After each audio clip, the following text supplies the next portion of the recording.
नमस्कार, आचरण के साथ मैं हूं टीएन मनीष, हाजिर हूं आज का मुद्दा लेकर।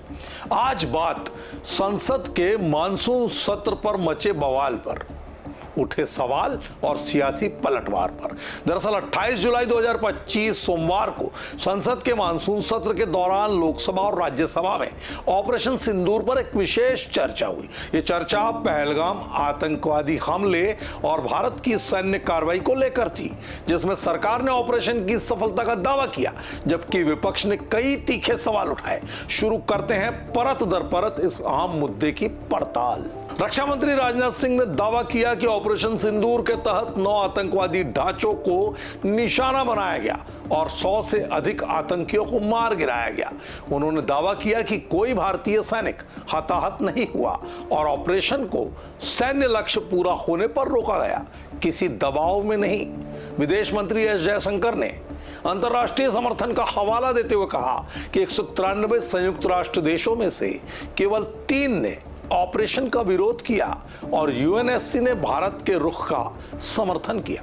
उन्होंने यह भी स्पष्ट किया कि ट्रंप के दावों के विपरीत प्रधानमंत्री मोदी और ट्रंप के बीच अप्रैल से जून तक कोई फोन कॉल तक नहीं हुई थी। खास तौर पर कांग्रेस के गौरव गोगोई ने कई सवाल दागे। गोगोई ने कहा 100 दिन बीत जाने के बाद भी 5 आतंकी फरार हैं और देश में केवल 35 राफेल विमान हैं, जिनमें से कुछ गिरने से बड़ा नुकसान हुआ है। उन्होंने युद्ध विराम के कारणों पर सवाल उठाया और दावा किया कि ट्रंप ने 26 बार कहा था कि उन्होंने युद्ध विराम कराया। गोगोई ने यह भी पूछा कि प्रधानमंत्री ने किसके सामने आत्मसमर्पण किया और उरी, पुलवामा के बाद आतंकी ढांचे ध्वस्त करने के दावों पर भी सवाल उठाए। अन्य विपक्षी नेताओं ने सुरक्षा लापरवाहियों और जेटों के नुकसान पर चिंता व्यक्त की।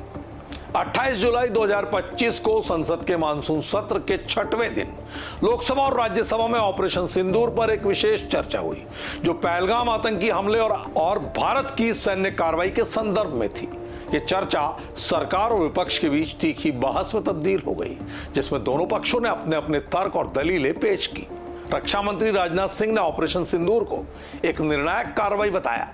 ये साफ किया कि कोई भारतीय सैनिक हताहत नहीं हुआ और पाक के हमले को S-400 और अन्य वायु रक्षा प्रणालियों ने नेस्तनाबूद कर दिया, जिससे भारतीय संपत्तियों को कोई नुकसान नहीं हुआ। राजनाथ ने जोर देकर कहा, ऑपरेशन को सैन्य लक्ष्य पूरा होने पर रोका गया, किसी दबाव में नहीं, और ट्रंप के दावे को खारिज कर दिया। उन्होंने कहा था कि उन्होंने ही युद्ध विराम कराया था। जयशंकर ने कहा, अंतर्राष्ट्रीय समर्थन है। ऑपरेशन से पहले उनके स्तर पर लगातार 27 कॉल, प्रधानमंत्री के स्तर पर 20 कॉल और 30-40 समर्थन पत्र प्राप्त हुए थे। 3 देशों के अलावा सब समर्थन में। ऑपरेशन का विरोध केवल 3 ने किया। 25 अप्रैल को संयुक्त राष्ट्र सुरक्षा परिषद ने भारत के रुख का समर्थन कर दिया था। उन्होंने यह भी साफ किया कि भारत ने इंडस वाटर ट्रीटी को निलंबित कर दिया, अटारी आईसीपी बंद कर दिया, पाकिस्तानी सलाहकारों को निष्कासित कर दिया, पाकिस्तानी हाई कमीशन के कर्मियों की संख्या 55 से 30 कर दी, पाकिस्तानियों के लिए सार्क वीजा छूट निलंबित कर दी। ऑपरेशन सिंदूर को व्यापक कूटनीतिक प्रयास का हिस्सा बताया गया, जिसमें बहावलपुर और मुरीदके के आतंकवादी शिविरों को ध्वस्त करने का दावा शामिल है। कांग्रेस ने ऑपरेशन सिंदूर पर एक के बाद एक कई सवाल उठाए हैं। गोगोई ने सरकारी दावों को संदिग्ध बता दिया। अब भी वही बातें दोहराई जा रही है जो पहले दोहराई गई। उन्होंने रक्षा मंत्री से बताने की मांग की कि कितने जेट गिरे और क्या जनता और जवानों को सच बताया जा रहा है। कांग्रेस सांसद प्रणीति शिंदे ने ऑपरेशन को तमाशा करार दिया। आतंकियों की गिरफ्तारी और लड़ाकू विमानों के नुकसान के विवरण मांगे गए। मनीष तिवारी ने सैन्य कार्रवाई 7 से 10 मई के बीच आतंकवाद रोकने पर प्रभाव पर सवाल उठाया। टीएमसी के कल्याण बनर्जी ने युद्ध विराम के समय पर सवाल उठाया, ट्रंप के दावों का हवाला दिया। शिवसेना यूबीटी के अरविंद सावंत ने पहलगाम हमले की जगह पर सुरक्षा क्यों नहीं थी, इस पर तगड़ा सवाल किया।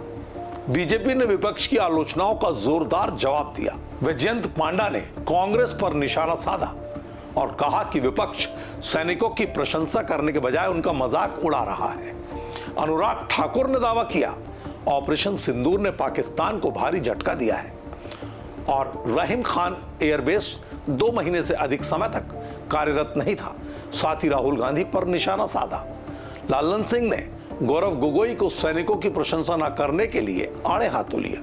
AIMIM के अजुद्दीन ओवैसी ने कहा, क्या आपका विवेक उन परिवारों को बैसरन घाटी में मारे गए लोगों के परिवारों से कहता है कि वे भारत और पाकिस्तान के बीच क्रिकेट मैच देखें? हम पाकिस्तान का 80% पानी रोक रहे हैं और ये दावा कर रहे हैं कि पानी और खून एक साथ नहीं बहेंगे। क्या आप क्रिकेट मैच खेलेंगे? उन्होंने कहा, उनका विवेक उस मैच को देखने नहीं देता और सरकार को शहीदों के परिवार के सामने जाकर कहने की हिम्मत होनी चाहिए कि ऑपरेशन सिंदूर के बाद वे पाकिस्तान के साथ हो रहे मैच को देखें। एनसीपी की सुप्रिया सुळे ने प्रधानमंत्री मोदी को विपक्ष को प्रतिनिधिमंडल में शामिल करने के लिए धन्यवाद दिया और 26/11 की याद दिलाई। उन्होंने पुंछ राजौरी के शहीदों को याद रखने का आग्रह किया। वैजयंत पांडा ने बताया कि जम्मू और कश्मीर में ऑपरेशन महादेव जारी है। पहलगाम में शामिल एक आतंकी को समाप्त कर दिया गया है।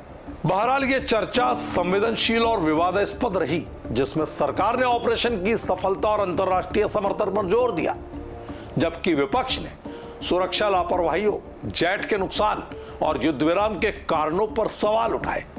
ओवैसी का बयान पाकिस्तान के साथ क्रिकेट खेलने पर विवादास्पद रहा, जिसने चर्चा को और तीखा बना दिया है।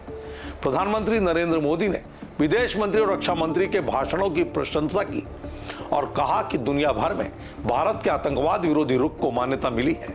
इस मुद्दे पर आपकी क्या राय है, हमें कमेंट बॉक्स पर अवश्य बताएं। आज के मुद्दे में इतना ही। मुझे दीजिए इजाजत। आप बने रहिए आचरण के साथ। नमस्कार। देश दुनिया की सभी खबरें देखने के लिए जुड़े रहिए आचरण न्यूज से। आचरण न्यूज, हर कदम आपके साथ।